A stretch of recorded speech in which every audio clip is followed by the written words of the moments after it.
Hey everybody, Don Georgievich here with Job Interview Tools. And today, I want to tell you why you should have a plan before you go in to your next interview. You should have some idea how you're going to do this job before you even show up. I mean, you've got a copy of the job description. You know what they're looking for. So you should have some idea how you're going to do this job based on your past experience. Now, most people, when they go into an interview, they have very little idea how they're going to do that job. They're hoping that they can just get it, and then they'll show up and then they'll figure it out afterwards. Well, employers are a little bit smarter than that, and they want to know if you're going to be able to do this job before they hire you. I mean, that makes sense, right? I mean, they're going to pay you a lot of money to do this job. They want to make sure that you're going to be able to do it. So what I want you to do is I want you to put some thought into this job before you go on the interview. So after you get the first interview, you show up and ask them some questions, probe them, try to find out where they're struggling, what they're looking for. Because, I mean, if you think about it, an employer has a problem. They have a problem and they're looking to you for a solution to solve that problem. That's why they're hiring somebody, to solve a problem that they have. So in your first interview, ask them, what they're looking for. Try to dig deep into what the roots are of the problem, what they're looking for. And then go home, think about that. Think about how you're going to do that. And then when you go back for the second interview, because they're going to call you for a second interview, show up with a plan that details how you're going to do this job. Most people don't do this. And this is how you're going to separate yourself from your competition. I mean, if you think about it, they bring in 10 candidates and they interview 10 people. None of them are going to have a plan for how they're going to do the job. None of them are going to show up with a detailed framework that outlines how they're going to do their job, with a timeline and what resources they're going to need, how they're going to do it, when they're going to do it. Nobody does this because nobody puts that kind of thought into it. And they wonder why they don't get hired. I mean, when you blend in, you look like everybody else when you go in there to the interview and you say all the same things that everybody else is saying. You answer all the questions in the same corporate-y way that everybody else is doing it. If you know anything about me and my channel here, I'm all about teaching people how to stand out, how to be unique. What things can you do in a job interview that's going to make you stand out from everybody else? Because, I mean, you know as well as I do, interviews are wildly competitive. Company posts a job description, they might get 50 or 100 responses to that. So they have to whittle all those resumes down to, maybe 10 or 15 of people that they want to call in. So of those 10 or 15 people, they have to find somebody they feel comfortable with, who is going to be able to do that job. And they're going to feel comfortable with people who understand them, who understand their company, who understand their products, who understands what their problems are. And if you can understand them, and you can understand them by asking them questions, that's how you discover what people's problems are, what people's pains are. You ask them questions, and they'll tell you. They'll tell you where they're struggling. I mean, you don't want to just come off and say, hey, what are your problems? You want to be a little bit more clever than that. But through conversation, you find out, where they're struggling, what they're looking for. And then you present yourself as a solution. Now, you don't want to just say, yeah, I can do the job. Everybody says that. I mean, if they ask you, so how are you going to do this job? And you come back and say, well, I'm going to meet and exceed all your requirements for the job. Well, I mean, that's great. We're glad you can meet and exceed, but we don't really feel that you understand even what the requirements are for the job. Plus, meet and exceed all the requirements is kind of cliche anyway. Anybody could say that. But you can do better. You can do so much better. So let's talk about a little example here. Let's say they ask you, let's say you're in sales. Let's say you're in medical device sales. So when they ask you, how are you going to do this job? here's what you say. So if this is for medical device sales, you can say, what I'm going to do is I'm going to increase your medical device sales of your new product by 12%. And I'm going to do that by reviewing past customer purchases and look for the ones who have older models. And what I'm going to do is I'm going to retarget and remarket our new product to those people. And based on what I've seen so far, I think I can increase sales by 12%. And I can do that probably within a 12-month time frame. And I'm going to do that by retargeting back to existing customers who have old product. So that says a lot more than meet and exceed, doesn't it? It says how you're going to do it. It says by retargeting back to old customers. It says by how much, it's 12%. It says how long it's going to take you. Going to do it in a year. That shows you have put some thought into it. So when you go back for that second interview, you've got a little framework here, piece of paper, that documents exactly what you're going to do, how you're going to do it, and you can present this back to them and show them that you have put some thought into this position and that you understand the product, you understand their customers, you understand the company, you understand the market.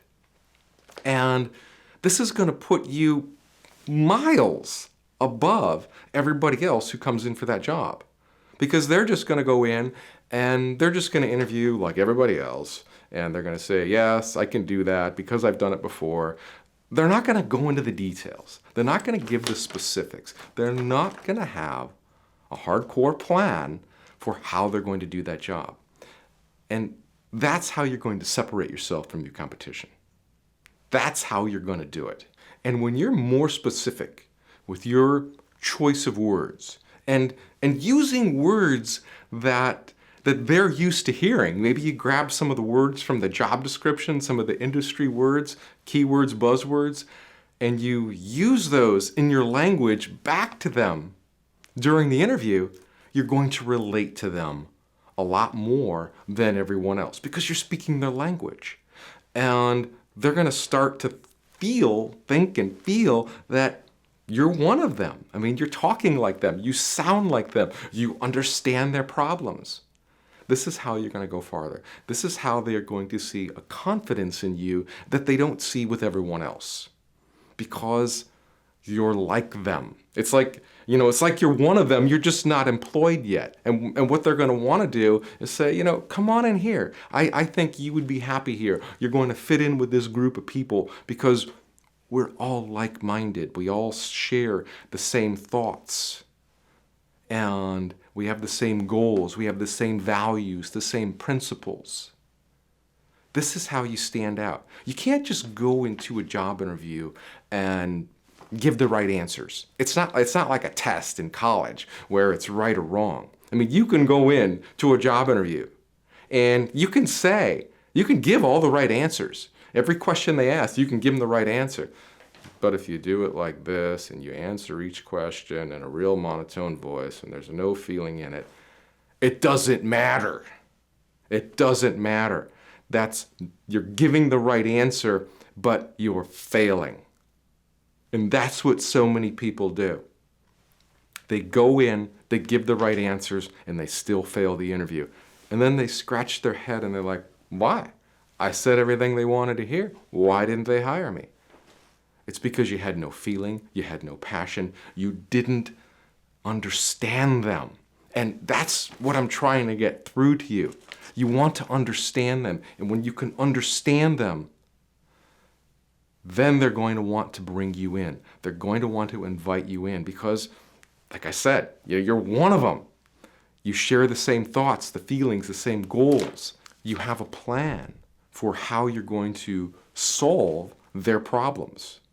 And who doesn't want to hire somebody who's put some thought into what their problems are and has ideas and solutions to solve those problems? That's how you're going to go farther, my friend. That's how you're going to go farther in the interview process. That is how you're going to land the job. That's how you're going to stand out from everybody else. That's how you're going to be unique. So from the top, here's what you do. The first interview you get, you act like an investigator and you ask them questions and you try to find out what their problems are, where they're struggling. And then, you can talk about, how you might do the job a little bit. And then when you come back for the second interview, make sure you have a well thought out plan of how you're going to do that job. And you can just bring it up. When you go back to the second interview, you can say, hey, Mrs. Jones, I was thinking a lot about this position and I had some ideas. Do you mind if I share them with you? And she's going to say, well, yes, of course. And so you share some ideas with them about how you're going to do the job, what you think it's going to take, the resources you're going to need, and how you think you can grow this position. And it doesn't have to be sales, it can be engineering, can be software, can be management, programming, it doesn't matter. Just have an idea, have a plan, something that shows them you were thinking about them. It's not like, you had a first interview and you went home and you just waited for them to call you back. No, you put some thought into this while you were away. And you can even do this just to push them to give you that second interview. After you get the first interview, go home, think about the job, email them back and say, you know what? I was thinking about this position. I had some really good ideas about how you can do this, this, and this. I would love to come back and share those ideas with you. What are they going to say? They're going to say, yes, of course. We would love to hear more ideas about how you think you can help us solve our problems here. They're going to love that, and that's going to nudge them to give you that second interview. You're going to go farther. You might get the third interview, and most likely after that you're going to get the job. But if you think about this, everybody else that they're interviewing for this position, they're not doing this. They're not creating a plan. They're not thinking forward like that. They're playing a very passive role, what I like to call a passive role in the interview process, where they just sit back and they answer questions and then they go away and basically it's like Simon Says. Every time the interviewer tells them to do something, they do it.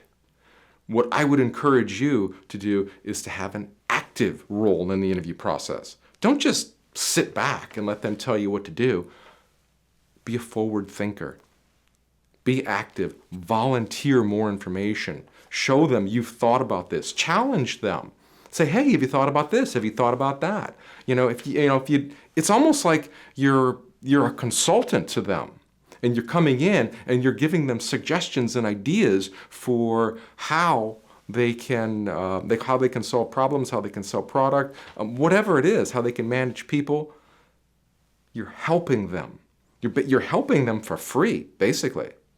And what do you think they're going to want to do?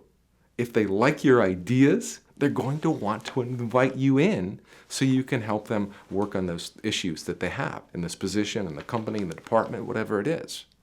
All right? Makes sense. So create a plan. Invite them to talk about that plan. Show them the plan. Show them the foresight that you have, and you will go so much farther in the interview process. I promise you that, my friend. And one more thing.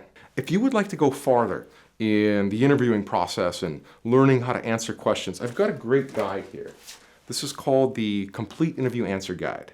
I've been writing this book for over 10 years now, and you can get it. It's in hard copy, just like this. It's available in ebooks. You can just download it. It's got over 140 different questions and answers in it that are going to help you shape and articulate your experience in a way that you come across to the employer in a lot more genuine and unique way, instead of sounding like everybody else. Like I said, I've been working on this book for over 10 years. And it's not like I'm releasing it now. I've been offering it for 10 years now, but I keep improving it and developing it. And so far today, it's available in ebook. You can get it in audio, MP3. It's available in video format and hard copy. And to my knowledge, it's the only interview guide on the market that's available at all those different platforms. And that just speaks a lot to the content that's in here, that it has withstood the test of time, mainly because it's updated. I keep adding new techniques in it as I find out more about what interviewers are looking for. I constantly reshape the content in here to make it more relevant to today. So I would strongly encourage you to pick up a copy of that guide. You can go to jobinterviewtools.com. You can download it. It's like $50. And if you want to download the audio files to your phone, you can do that. It just depends on which way you like to learn. If you like to listen with headphones, that's great. If you just like to read physical books, if you like to learn that way, that works great too. Or if you don't mind just reading on a computer screen in ebook format, whatever you like. Or if you like to watch videos, whatever's the most helpful way, conducive way for you to learn. That's I have all the different formats for you there. So again, that's all I have for you today. Good luck on your next interview, and make sure that you get a plan before you go on the next interview. Bye now. If you found this video helpful, then give it a thumbs up and make sure you subscribe to my channel so you get notifications every time I release a new video. And by subscribing, you support me, my message, and this channel, so I'd really appreciate it. Make sure you hit subscribe.